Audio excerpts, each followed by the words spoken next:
Hello, I'm Maggie. Welcome to Wed's Reading Room Owls.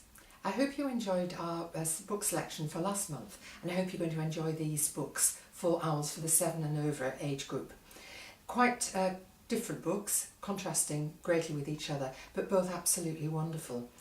The first book, which we would recommend for the slightly younger members of Ed's Reading Room Owls, is an absolutely charming debut book by the writer Rupert Kingfisher. It's called Madame Pamplemousse and Her Incredible Edibles, and as you may imagine, this is set in Paris. The second book, set in London, is by the more established writer Sarah Matthias, and it is called Tom Fletcher and the Three Wise Men. In Madame Pamplemousse and Her Incredible Edibles, our young heroine, if you like, is Madeleine, who is sent to work in her horrid uncle's restaurant called the Squealing Pig. She really dislikes him, but she can't actually sort of persuade her parents that he's not a very nice person. So she ends up there and she's treated rather like a slave. However, one day she's sent out on an errand, and as she's weaving her way through the streets of Paris, she comes across this charming shop with just the name Edibles above it. And this is the shop that belongs to Madame Pamplemousse. And so Madeleine goes into the shop and she meets Madame Pamplemousse and her lovely cat, who's called Camembert. And this is where her adventures begin. She takes something back to her uncle's restaurant, and he actually wants to steal the recipe for this. This is where trouble begins.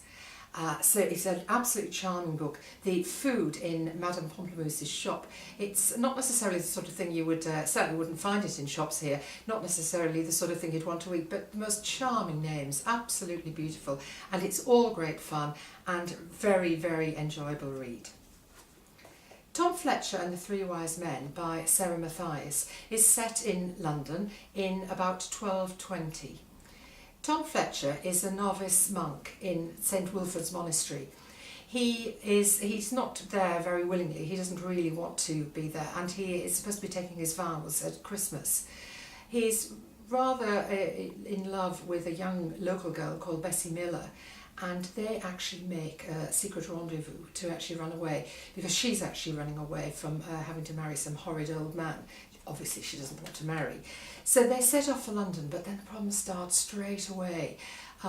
Things start to go wrong, and it's actually left to Tom to sort out this murder mystery, and he is rather in a fight against time, and it really is a matter of life and death. Very, very enjoyable. The contrast between St Wilfrid's very, very calm, and then London busy, and it's a fantastic story, so I do hope you enjoy it. And as always, I've written literacy activities, including word searches, poetry and other literacy activities to go with these books, so I do hope you enjoy them.